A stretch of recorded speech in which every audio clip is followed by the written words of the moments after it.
Hello, it is Monday and it is a new weekly reading vlog.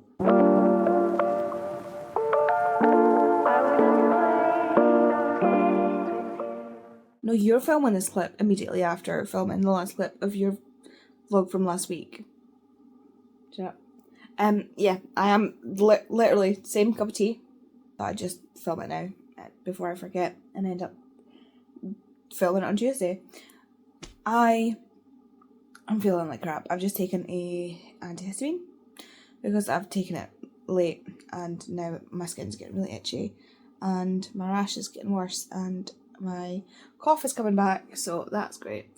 But good news, I have an appointment tomorrow with dermatology. They phoned me while I was at work today and was like, can you come in tomorrow? And I was like, I think so.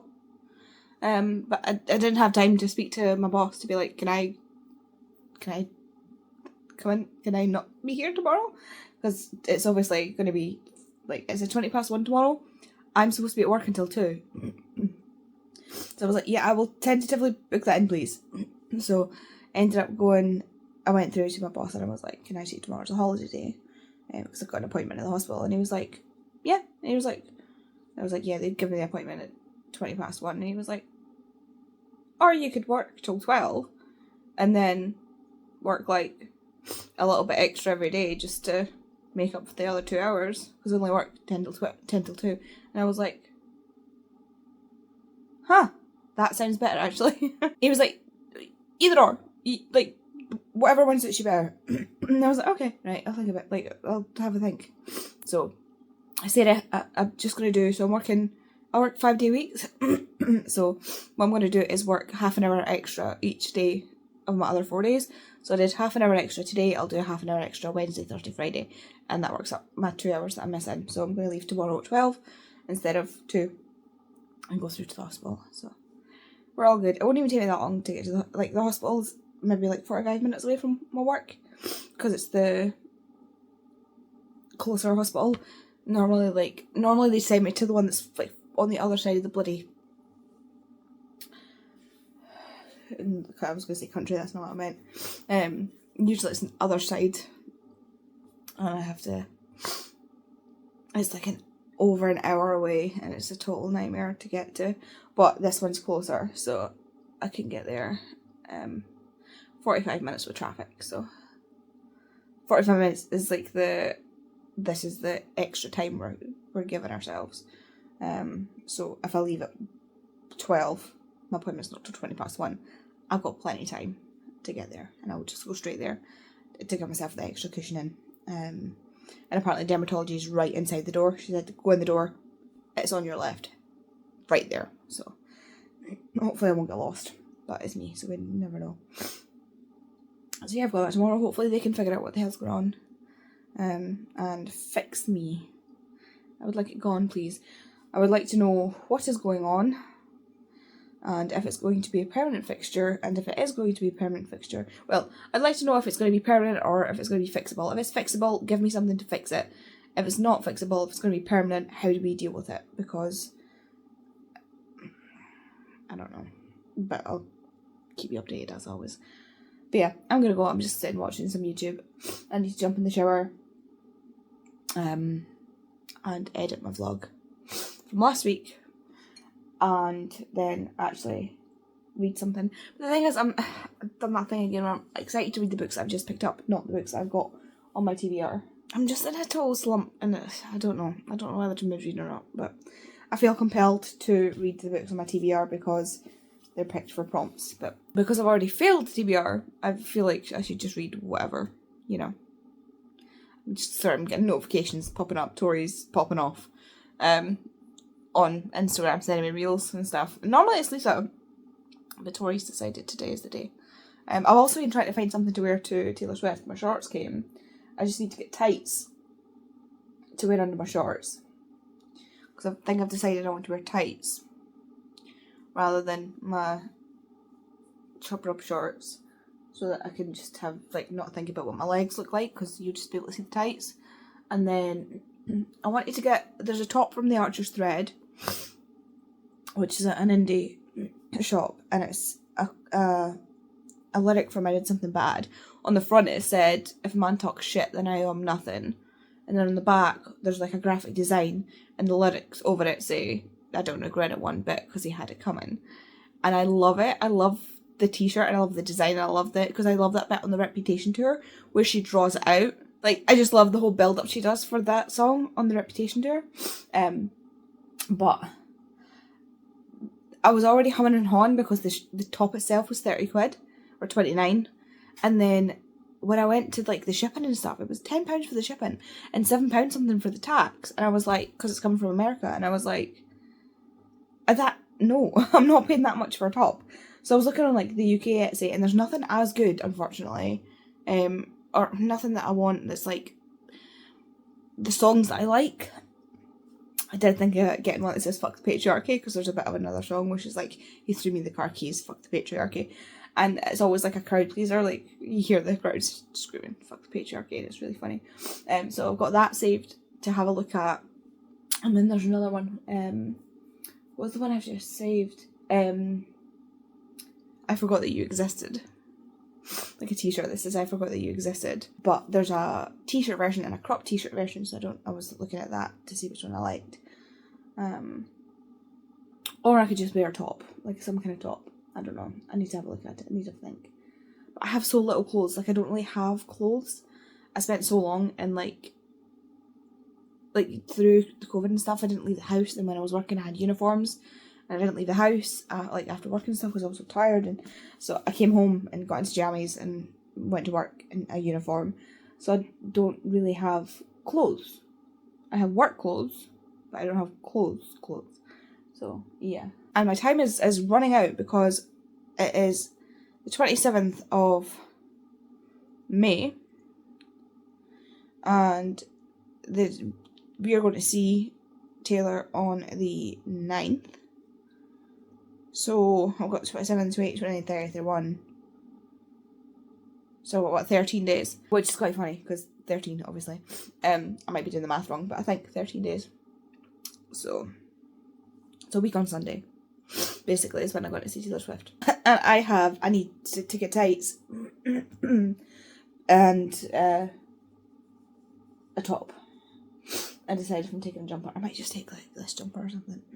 I don't know. I don't even know. The way the weather's going, I don't even know what the weather's going to be like. Because I planned my outfit around being warm. Like, because it's going to be June. But the weather's playing funny buggers. It's been absolutely torrential rain. And I mean, like, bouncing off the ground torrential rain. We've had flash flood warnings.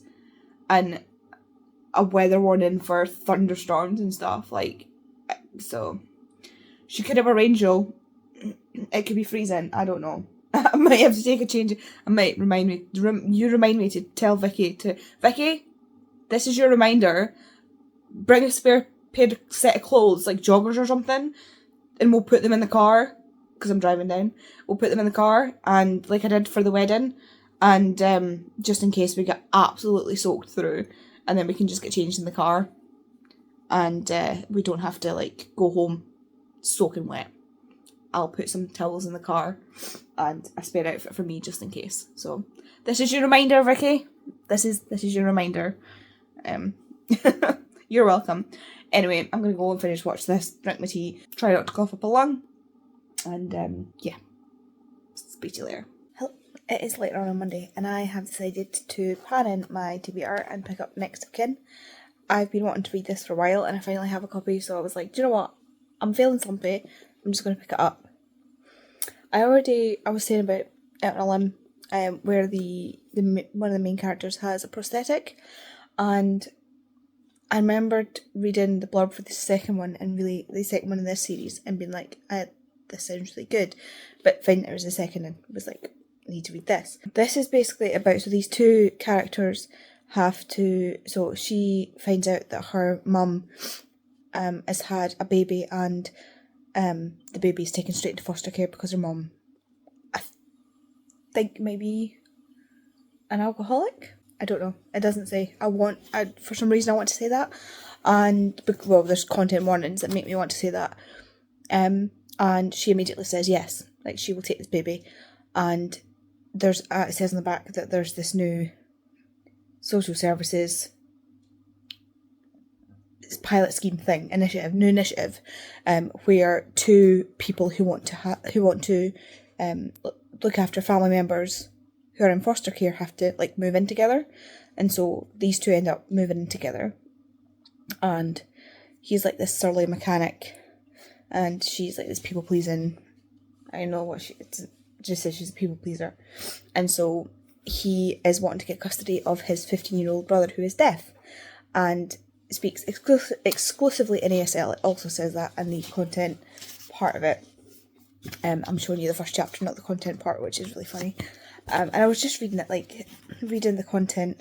So it says in it, "Dear reader, thank you for picking up Next of Kin. I wanted to include a list of content and themes throughout the book that may be distressing to some readers." And then it gives you content warnings, and then it gives you a sort of summary about Chloe and Warren, who are the main characters, and about how they were in foster care, and their sort of like brief background of kind of like a brief thing of them, and how like she's worked with sensitivity readers to make sure that she's portrayed that in a balanced and honest manner, and because his brother is deaf and it speaks exclusively in ASL or American Sign Language, she's also worked with sensitivity readers and the deaf community to portray that accurately. So I'm already happy. Like, oh, I'm loving. I think this is my new thing, finding like books with disability rep. Like, I remember when I read Chloe Brown for the first time, and that was the first time I'd really seen disability rep, and that was such a big thing, and it still is a big thing. Like, the author Talia Hibbert has fibromyalgia, so it's like own voices, like that is big thing. But then to have people writing so diversely is such a big thing. And then I was reading the author blurb on the back, and it says Hannah Bonham Young writes romances featuring a cast of diverse, disabled, marginalised and LGBTQIA+ people wherein swim-worthy storylines blend with beautiful, messy and challenging realities of life. She lives with her family near Niagara Falls in Canada on the traditional territory of the Haudenosaunee, on the traditional territory of the Haudenosaunee and Anishinaabe peoples, which I also thought was a really nice thing to add into the author blurb, because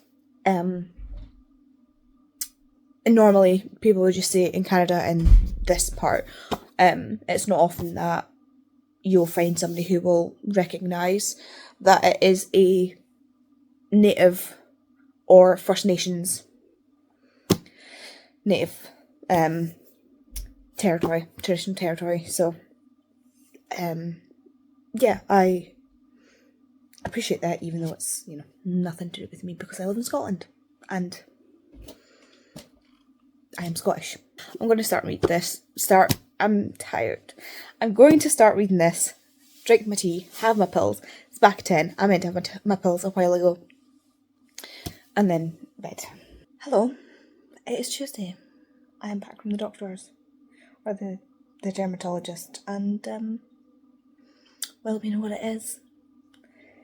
He took one look at the rash, and he took one look at the rash. Listen to the explanation about it. Took one look at the photos that I took when it was really bad, like, when I had that big flare up on my arm, and was like, oh yeah, I know exactly what that is. So apparently it's urticaria, which is what Vicky's been saying it is for ages, and so yeah, basically my immune system is attacking my mast cells, and the mast cells are like water balloons that hold histamine, and so my immune system is attacking them, bursting them open. That's then dumping all the histamine into my system, which then causes this. So it's basically like, it's kind of like an allergic reaction, but it's not an allergic reaction because it's not a reaction. It's just like your body's not choosing to be reacting to some kind of allergen. Your body's just having like I know what I mean, but I can't explain it. There's just a lot of histamine in your system. So, yeah, so he has to, like, the dermatologist is like, we're going to up your antihistamines to 4 times a day instead of 1 or 2 or 3. I'm taking 3 at the day, 3 a day at the moment. So he was like, yeah, we're going to up that to 4. And he's going to put me on Montelukast, which is an asthma medication, which we're going to keep an eye on because that stuff can really mess you up if you've got mental health issues, which I do. But I have anxiety. I think it only really messes with you if you've got depression. So we'll see how that goes. But he said I can come off it if it's sort of messing with me. And oh yeah, then he was like, there's some other things that I've got on my sleeves, but they're quite dangerous, so I don't really want to use them unless we have to. So we'll see in 6 months and see how we're getting on. So that's like, what else? Like, I'm assuming maybe like immunosuppressants. Now that I think about it, immunosuppressant sounds probably right. And then, oh yeah, and then he dropped the bomb on me. And he was like, oh, and I see you're taking Cocotamol. Stop that immediately. And I was like, no. No. And he was like, well, codeine is codeine and ibuprofen, things like that are the sort of number one thing that makes it worse. And I was like, okay, I can understand that. Like, I totally understand and appreciate where you're coming from, but I have EDS. I dislocate joints on a daily basis. Like, from my fingers to my hips, knees. Like, if it can move, I can dislocate it. And I will dislocate it on a daily basis. Like, I dislocate my hips, knees, shoulders and stuff in my sleep, and you want me to go without painkillers. Like, I cannot function without my painkillers because I live in constant pain. I had to sit and try and explain to this man about that, and I felt like a junkie, like trying to explain to this man that I can't live without these painkillers. And he was like, okay, well, it's your body. Like, I'm just saying that, you know, it's the one thing that makes it worse. So, you know, but if you can't stop taking them, then it's your body. You know, I'm just saying it. But he was like, I can't even guarantee it won't, you know, it will improve it. But, you know, normally that's what we see. And it's just like, it's that whole thing where I feel like I'm stuck between a rock and a hard place because I live in a body where I cannot function without pain medication, and we're constantly being told at the moment, like, I saw my NHS made a post today about how they're doing like a pain thing where they're trying to reduce how many painkillers people are being prescribed, and doing like talk therapy and stuff like that for people, doing like the whole mind over matter thing. And yes, that is an actual scientifically proven beneficial way to help people with pain. There are some kinds of chronic pain, the majority, like I would argue the majority of chronic pain types, where it works, and it works effectively and much better than painkillers. And I think that is incredible, it is amazing, and it's so beneficial to people who can use that. I'm not one of those people, because I have a condition in which my body is constantly being injured. Like, when I was at the pain clinic and they were doing that section of the pain clinic, I was not included in that because what they were talking about is the fact that, for example, the people that I was at the pain clinic with all had fibromyalgia, and they were talking about how in fibromyalgia what's happening is the nerves are firing off pain signals where there is no injury, and so you have to try and explain to your brain that there is no injury and therefore it doesn't need to fire off pain signals, and doing that whole mind over matter thing, being like, look, there's no injury, there's no reason for you to send pain signals, and kind of work your brain round from that side of it. And I laughed, and he was like, not you. Because my pain signals come from actual injuries. Like, my pain signals are doing their job. The reason my body is always in pain is because my body is constantly being injured. The reason I'm in pain all the time is because I'm dislocating joints, is because I'm subluxating joints, is because I'm tearing muscles and tendons and ligaments constantly. Like, my body is constantly being injured. I'm like a rag doll that is being battered about in my own skin. And the only scientifically functional way to prove to work with that is painkillers. And do I want to be taking painkillers all the time? No, they are disgusting. They have side effects. They are, like, disgusting taste-wise. Like, I don't want to be putting that in my mouth. It's like, it tastes disgusting. I choke on them half the time. It's like having to try and remember to take them. They upset my stomach. Like, there's so many cons to taking them, but the pros are the fact that I don't want to eat myself off a bridge.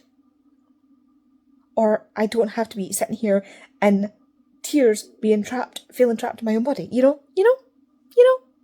Like, you dislocate your hip or knee or shoulder and be told by a doctor you're not getting painkillers. I dare you. Like, you see how it goes. You dislocate something or break something and do it without painkillers. And there will be people who can do it without painkillers. And that's fine. Do it every day. Do it every single day. Dislocate your knee every single day. Or dislocate your knee and your shoulder and your hip and your finger and your jaw. And, every single day of my life is pain. And I'm having to justify just trying to feel a little bit less pain. And now that I've got this doctor telling me to help with this condition that is also making me feel completely miserable and like life is potentially not worth living, I have to stop taking the medication that is helping me feel like life is worth living. It's a lose-lose. It's a lose-lose situation right now, and I need to take some time to digest it. So yeah, if I don't have my painkillers, I cannot work.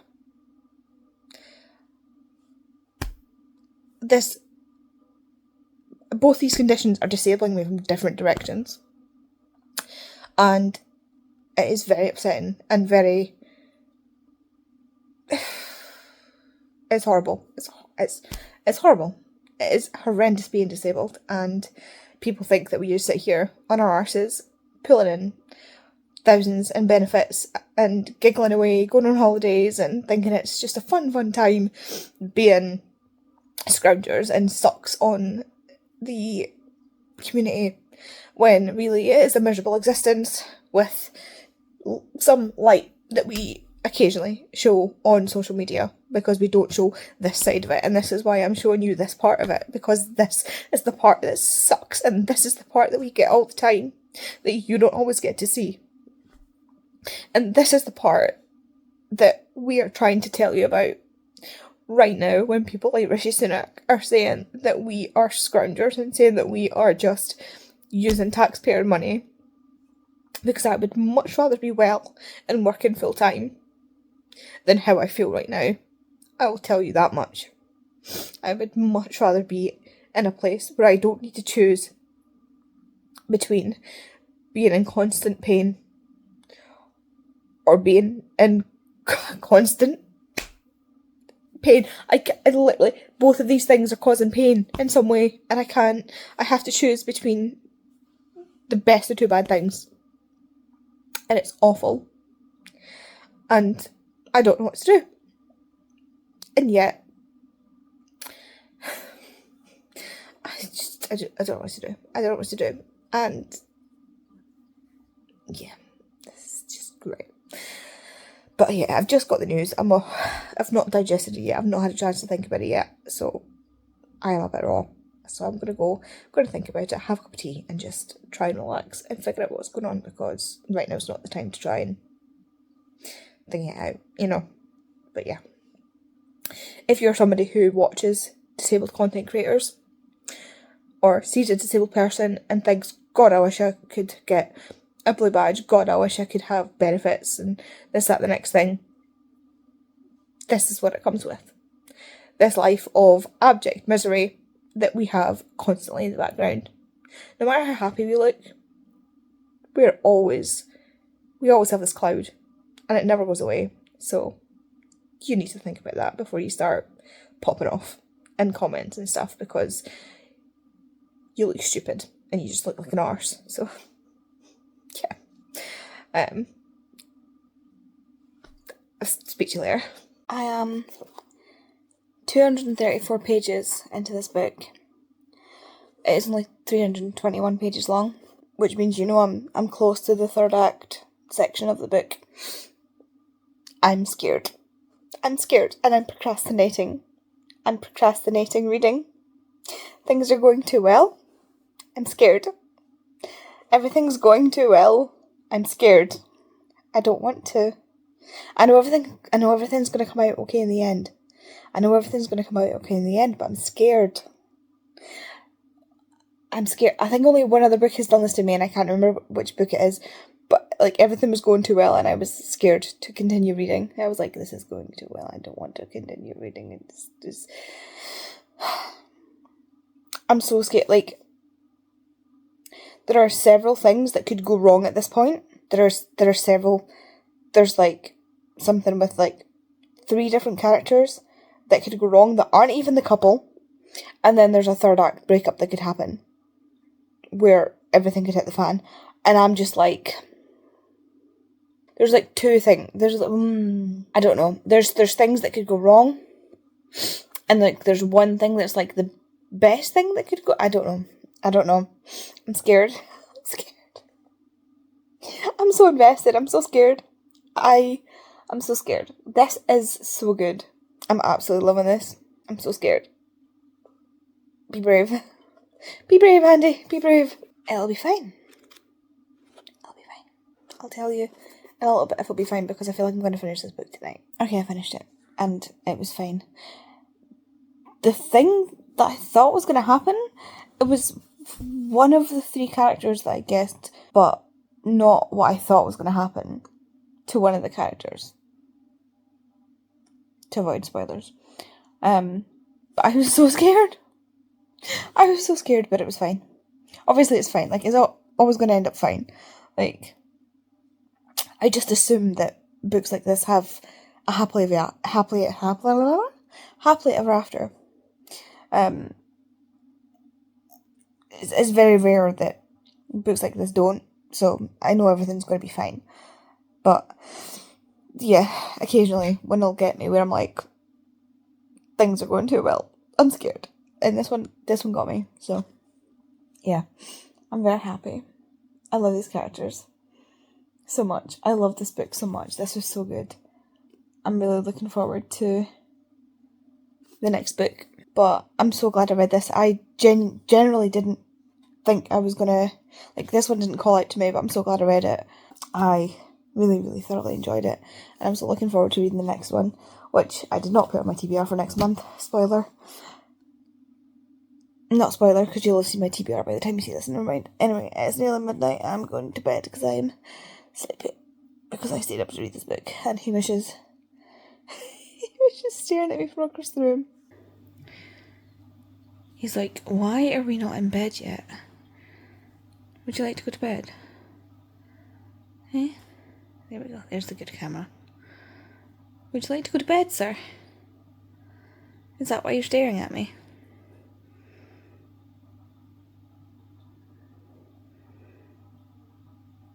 Look at his little bat ears.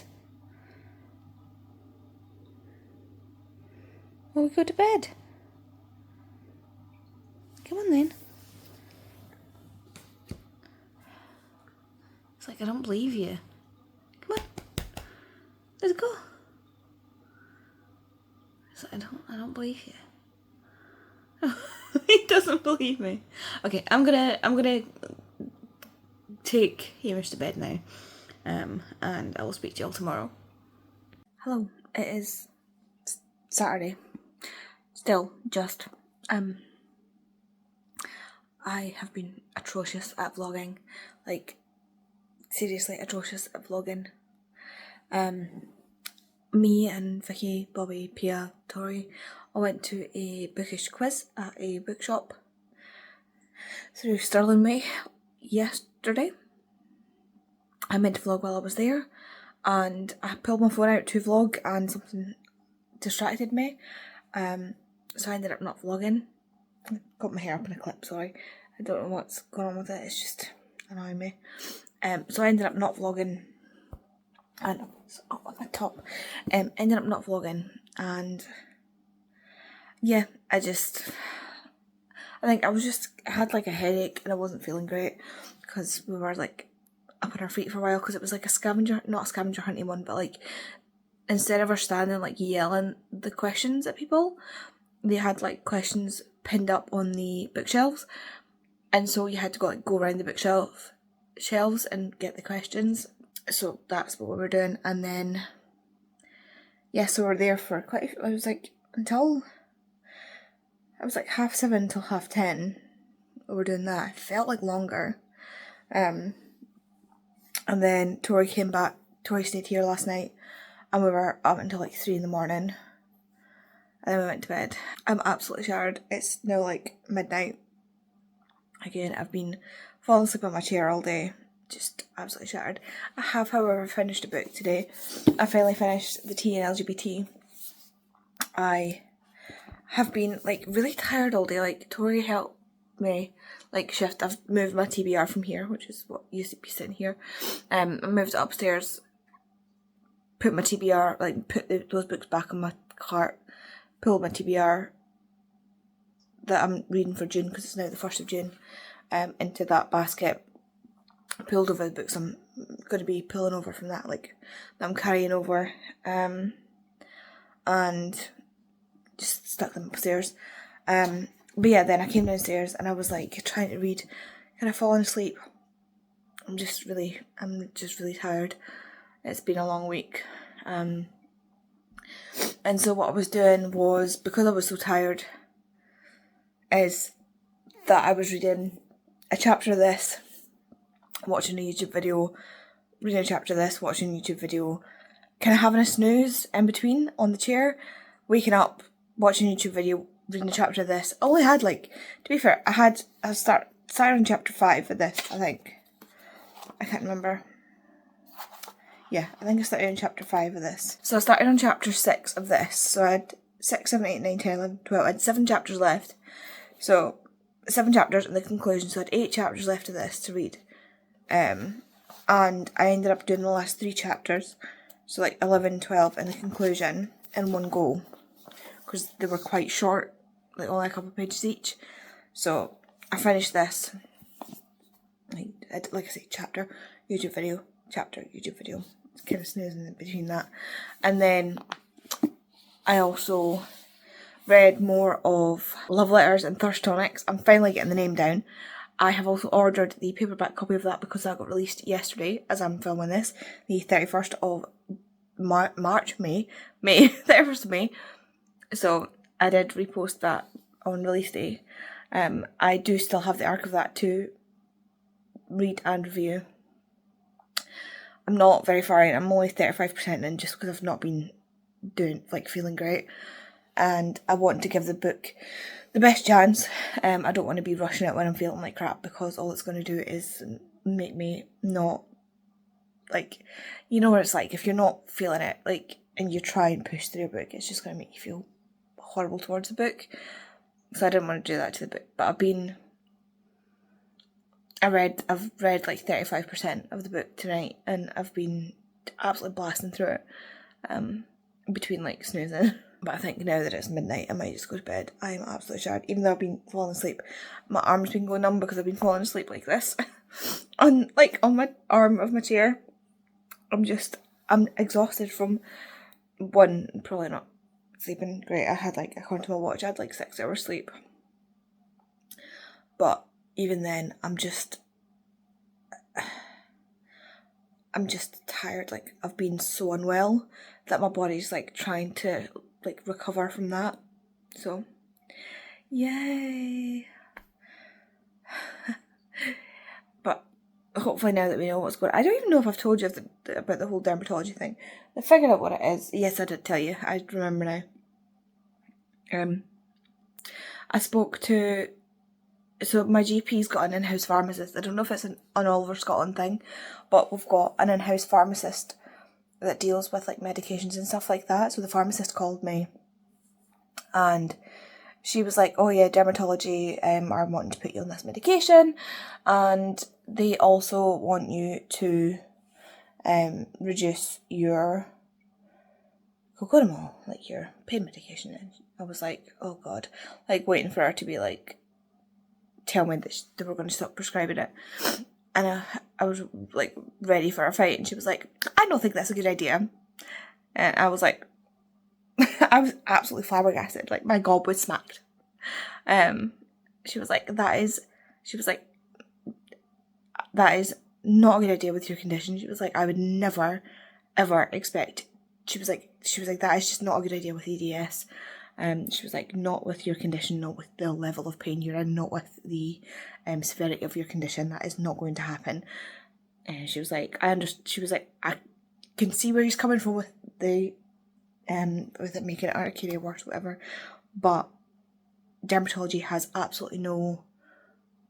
I can't remember the words she used exactly, but basically, like, he can't say anything about another condition that's not under his purview, basically. I can't remember the words she used, but she said he can't tell you what to do medication-wise for a condition that is not a dermatology condition.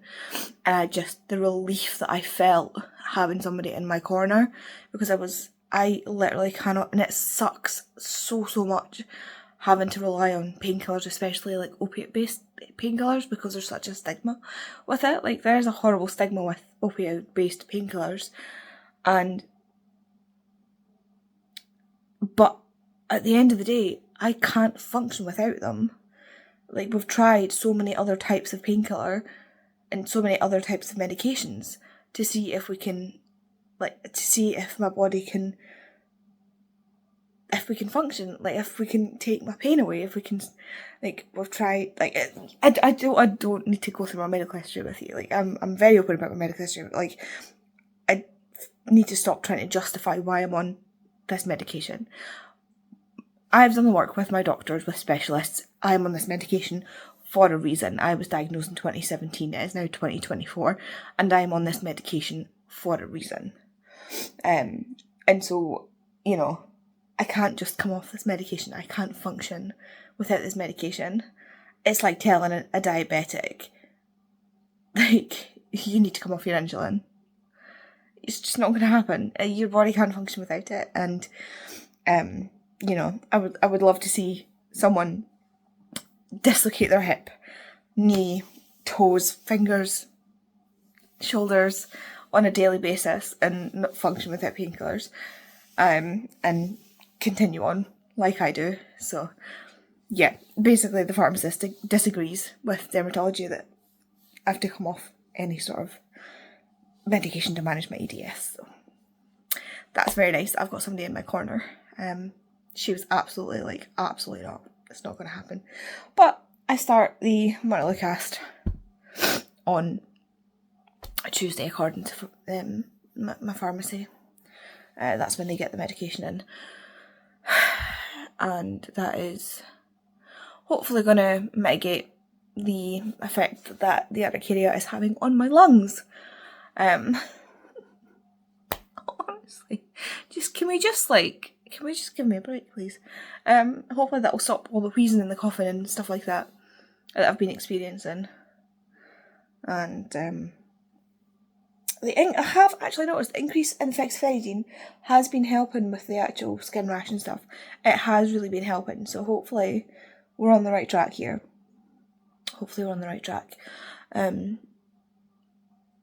As you know, I will probably keep you posted because I have this problem with oversharing. But yeah, I'm going to go to bed. I'm going to finish, actually that's a lie, I'm not going to go to bed. I'm going to finish watching Jem's vlog, her Star Wars vlog. I'm going to finish watching that. I'm going to go to bed, and I'm going to pray I don't have nightmares about the Mariana Trench. Thanks for that, Jem. Probably shouldn't have watched this, or there probably should have been a warning on this, do not watch it before bed. Because that's all I can think about right now. Didn't think I had thalassophobia, now I do. How we do? Hello, please ignore how I look. I put cream on my face and it kind of makes it, I think it's made me look really pale because it's like white coloured cream.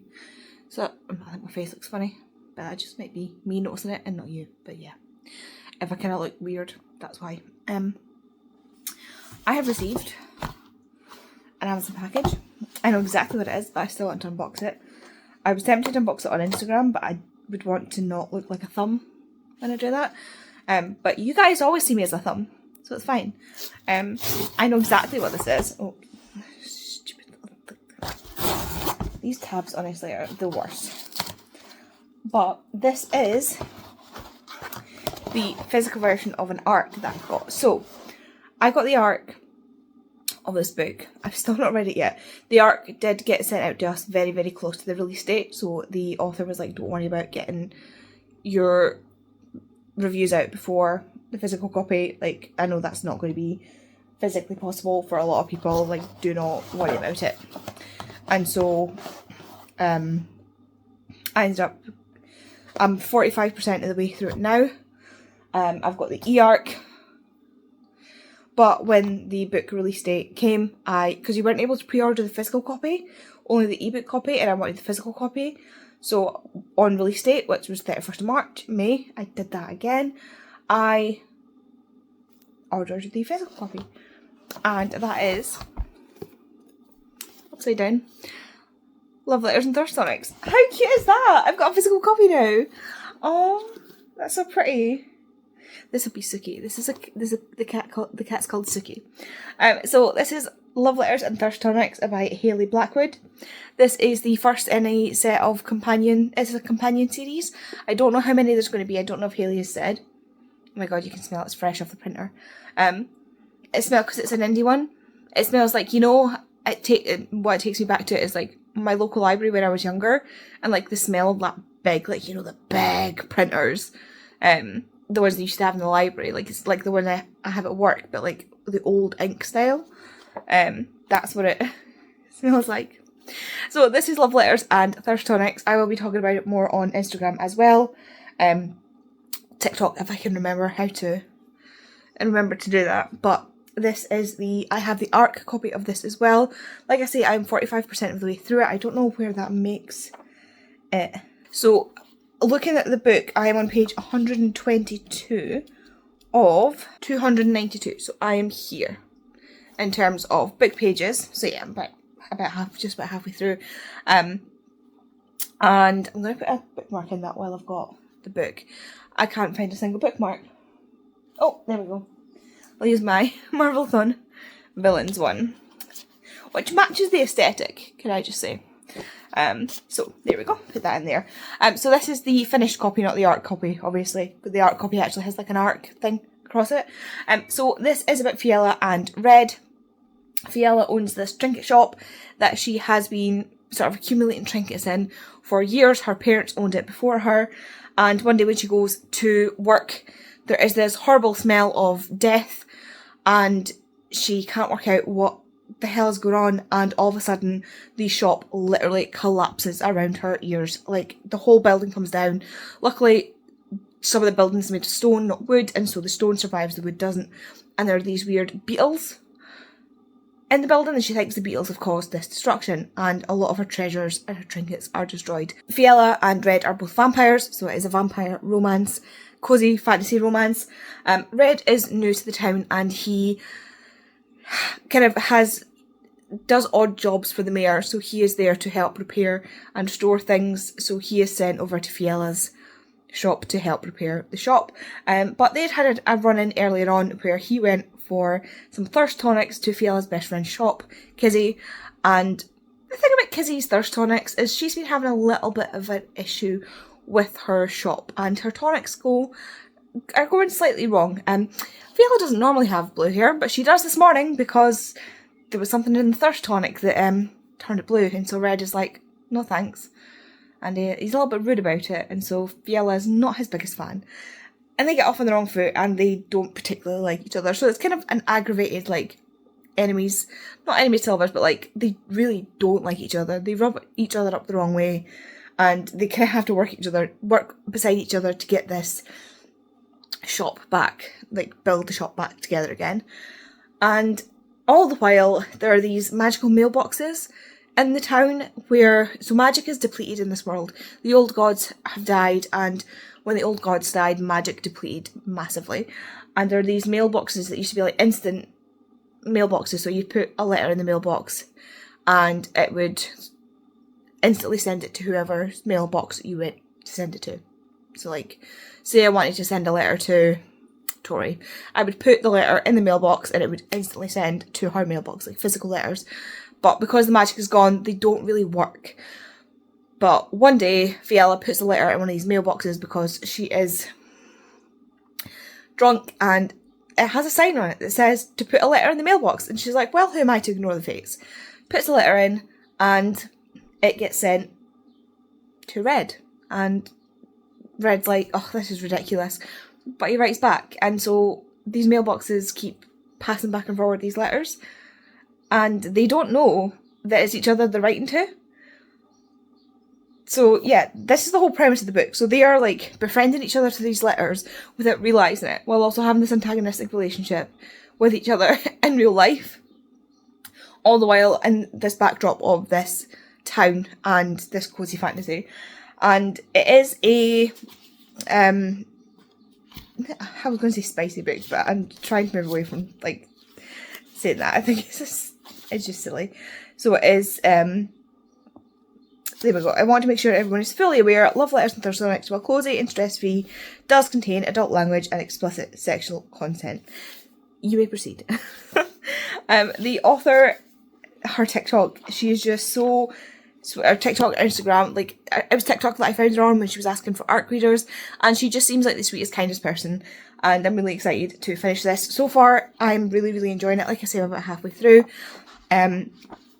It was, for me, so far, it's been a bit slow to get into, but I think that's been because I've been having a bit of a slog in general. Like, I've been so ill trying to read this book, and you can imagine, like anything I've been trying to read, I've been struggling with. So now that I'm feeling better, it's just absolutely racing through. So I think that's more a reflection on me as how I've been feeling rather than the book. It is her debut novel, so, you know, it is very, very good so far. Like I say, I'm only halfway through. Like, I'm not even halfway through yet, so you will get my full review once I have finished the book. But considering I went from, like, I went from, like, struggling to just reading it like that. So I definitely think it's been because I've been really, really ill. But now I have the finished copy. It is indie published, so it is only available from specific indie-ish places. So, like, I got this off Amazon, obviously. She does have signed editions available on Etsy, I believe. I can't remember. I'll link all of her details down below. But I don't know if that's only available in America because she's an American author. But, you know, this is for people who like things like Legends and Lattes. I know Lisa's already seen it and she is onto it. So far, I would recommend it. And there's a cat. Look. Her name is Suki. And yeah, I'm excited to get this finished. But I'm also really excited to have the physical copy. And it's just so pretty. Like, it's so beautiful. The cover design is gorgeous. I just love the way Suki's looking at Red. Like, she knows something. Does she know something we don't know? Like, does she know something that we don't know? I love the back as well. Like, look at the skull. And like a little statue. It's like, I'm very impressed. And I think I said when I got the arc was personalised to me, which was really cute, quite cute. There's the author's details. I can't actually see the page to see if I'm showing you that right. But there's the author's details and socials. I will also link them down below. But yeah, I'm going to go and stop just blabbering. Drink my cup of tea. I'm going to have to go swap over the washing because I can now hear that that's stopped.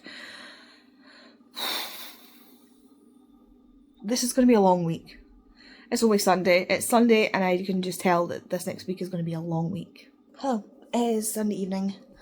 I am showered and I'm exhausted and I'm sore, and I'm going to be paying for the productive day I've had today. It has been productive. It has been productive. I'm trying to tell myself that it has been productive, even though it doesn't feel like it's been productive. I've done so much laundry today.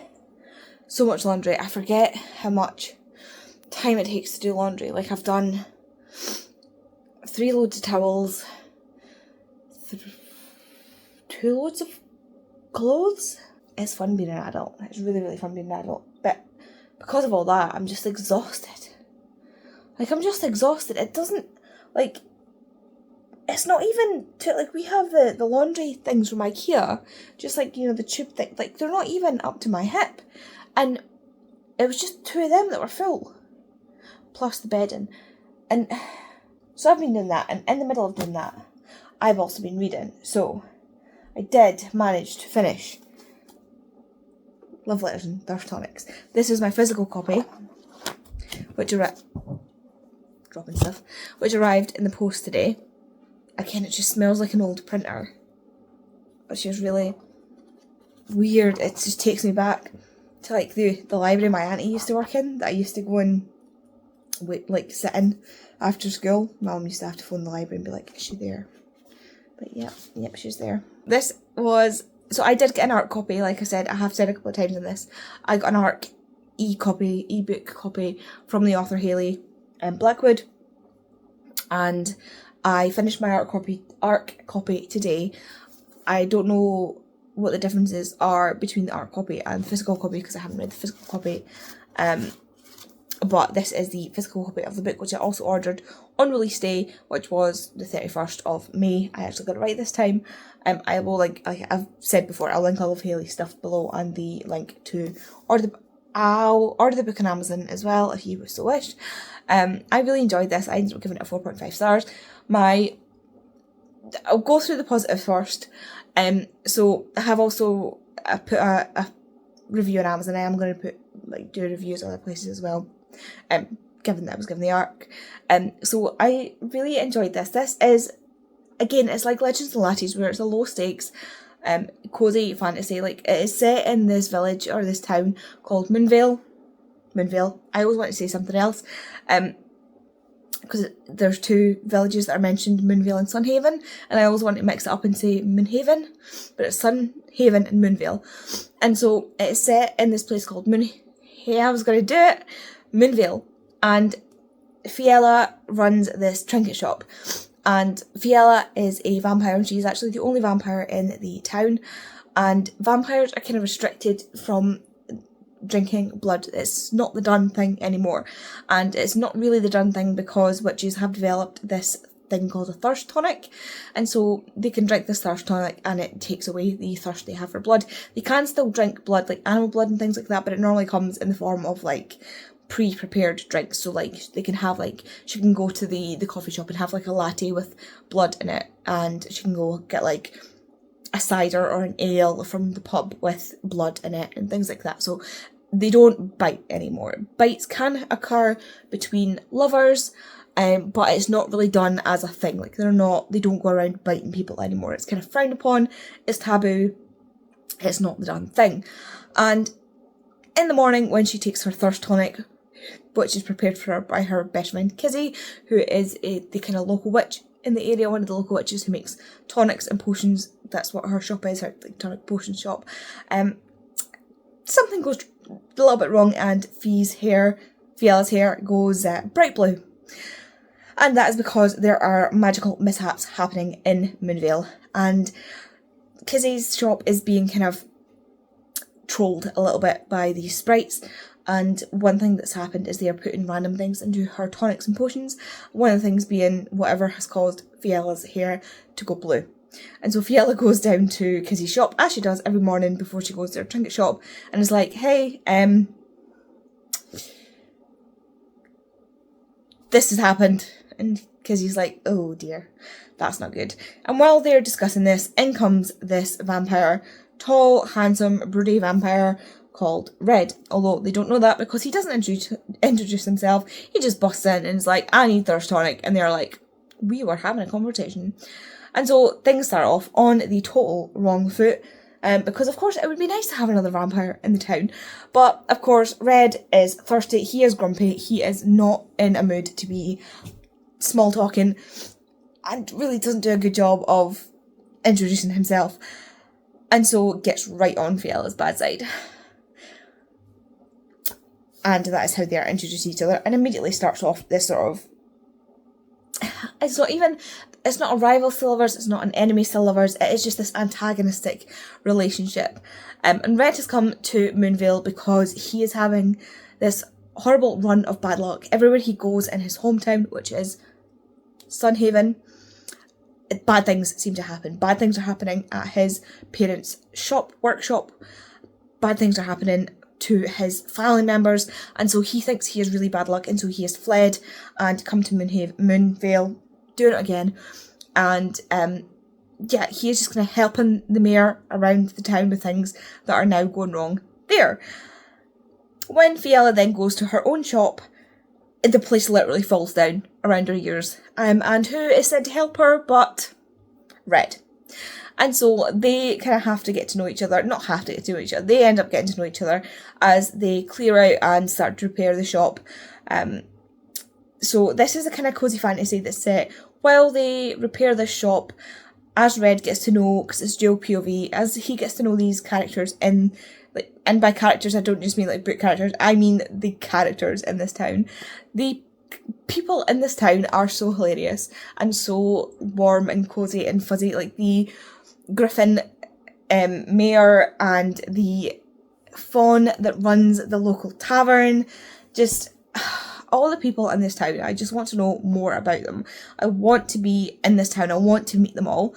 I just love this story. There is the mystery in the background of what is going wrong, why is it going wrong, what is happening, how do they fix this, how do they solve this, how do they, how do they fix this? Because things just continue to go wrong and wrong and wrong from there, and nobody can seem to find the source of this problem. And you've kind of got this mystery in the background of what's going wrong while all these different things are going wrong. The town is kind of falling apart. And then on top of that as well, you've got these mailboxes. You're going to have to follow me here. I'm really bad at describing things, but follow my thread here. There are these magical mailboxes in the town. And they used to be quite the popular thing when magic was around. So magic used to be very rife, like it used to be a big thing when the old gods were around, and these mailboxes used to be like an instant messenger style thing. So everybody had one of these mailboxes, and you used to just put your letter into your mailbox and it would zip off to whoever's mailbox you were sending the letter to. But nowadays the magic is so depleted that these don't work. But one day when she's stumbling home drunk, Fiella sees a sign on this mailbox that says to put a letter into the mailbox, and she's like, who am I to, say no to the fates? And so she puts a letter into the mailbox, and who ends up receiving it but Red? And so they start corresponding back and forward, not realising who they are talking to. All the while, they are getting to know each other via these letters, and at the same time having this really antagonistic relationship in the shop. And it's so funny to watch them kind of like have this relationship, and it's each time they were talking about these things, like they were having like very similar parallel conversations, and I was just like, are they going to realise? Like the whole time I was like, oh, are they going to realise? And it was just so cute. Like my biggest issue with this book is that it wasn't 100 pages longer. Like this is a debut novel, and I think you can tell it is a debut novel because it's a debut and it is an indie debut. And I do think that is something you need to keep in mind when you're reading this book, because if I was going into this as an editor, as a beta reader, as somebody who was giving notes back to the author, what I would want to say is you need to expand this, you need to make this bigger, you need to give us more, because I want to know more about this lore, I want to know more about the gods, I want to know more. This could be easily twice the size.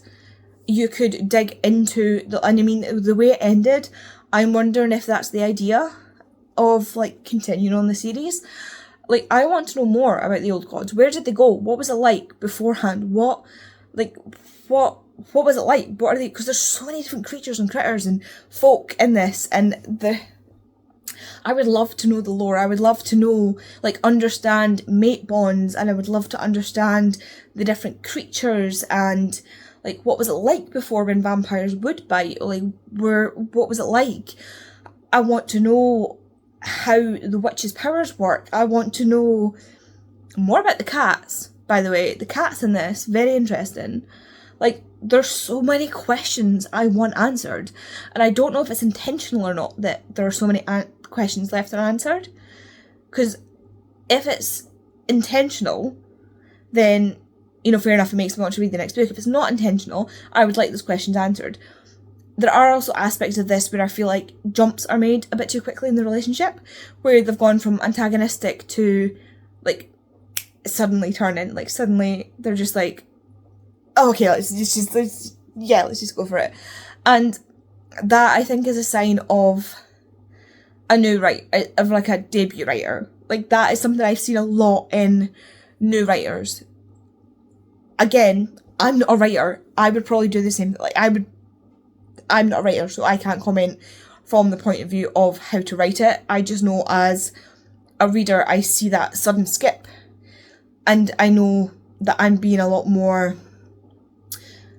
This is the thing I do. If I'm reading something as like an arc or as a review copy, or, you know, if I'm going into something in this sort of way, I'm reviewing it a lot more critically than I would be if I was just going to enjoy it. So I am reviewing this a lot more harshly than I might do if I just picked it up to read it. Like, I can think of established authors who I have rated books, or I have not criticised as harshly, and I don't think I'm being that harsh. You know, I can think of authors who have written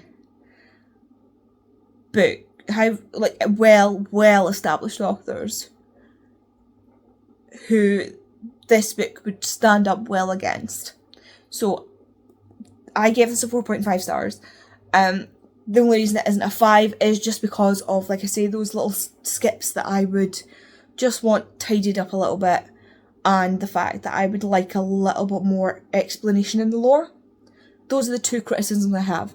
I want more lore. Like, I want more. I want 100 pages more. I want 250 pages more. And I would like a little bit more. I want, like, a little bit. I don't even know how to explain it. It's just, like, there's little bits where it makes sense in my head, but I can't say it out loud. Like, I can't explain it out loud, but it makes sense in my head. And it might just be a me thing. It could totally just be a me thing. But, I think I have an explanation for it in my head, but it's not said on page, and so I can't make it make sense, you know? And I said this as well when I was reading Unsteady by Peyton Corinne. There was something that didn't make sense, and I didn't say what it was because it's a spoiler. There was something that didn't make sense, and when she got picked up by a traditional publisher, they corrected that, like, they sorted it out, and it was corrected in the traditional published thing because an editor picked up on it. So it may just be that because it's indie published and nobody's gone through it, it may have not been picked up because, like, there's not been editors and other readers, like, picked up on it. So, you know, I'm only picking at this because I've been given it as an arc to review. This is probably not what people are meant to do when they get arcs, but this is how my brain works. But for that to be the only, like, I am nitpicking.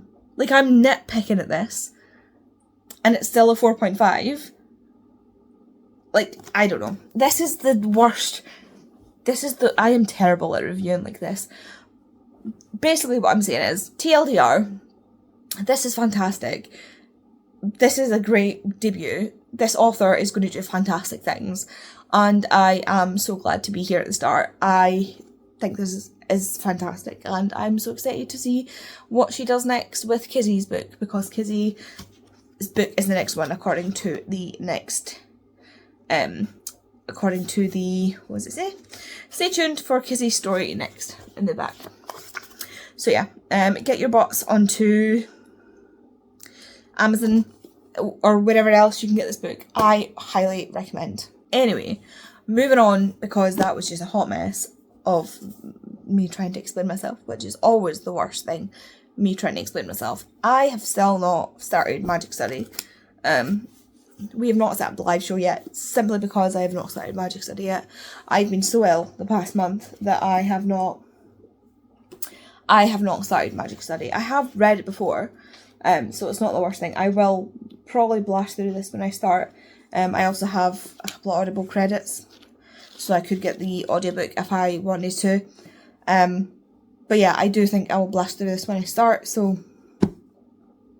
I just need to actually start. This will be my next read before I then get to my actual June to be in earnest.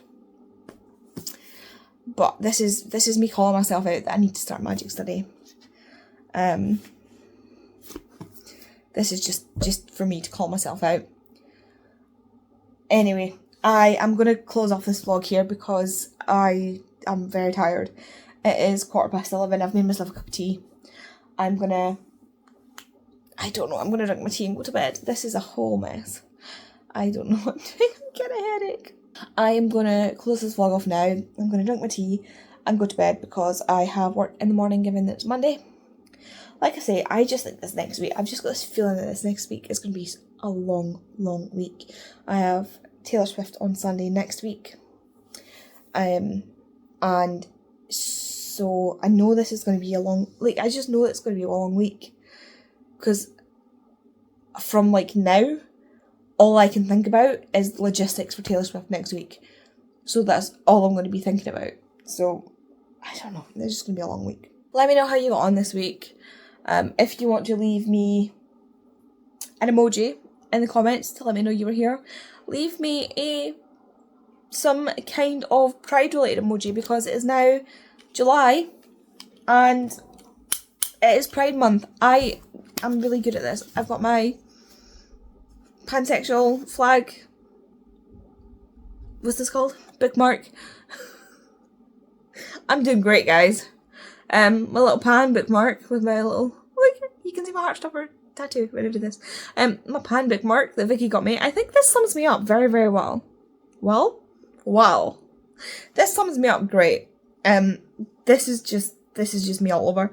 Got my little pan bookmark there in fire study? Nope, in Magic Study. Just keep me going. Yeah, it is now officially Pride Month. My 2 months back to back. We've got the EDS month in May, just passed, and now it's Pride Month. So happy Pride, everybody. May your month be merry and gay. I know that's normally Christmas, but you know, I should finish this before it gets even worse, and I don't know how I'm going to manage that, but I promise you it could probably get worse. Thanks very much for watching. I'm sorry this vlog has been absolutely rubbish. Hopefully I will be better next week because next week I start my medication for this thing that has been knocking me on my ass. So I'm hoping that it will start to do something and I will not be as ill because I've been very, very unwell. Even today you should have heard me wheezing and coughing earlier. That's why I've not been vlogging very much. I've just been so unwell. But I'm going to go and I will speak to you next week. Thanks very much for watching and I will see you in the next video. Bye.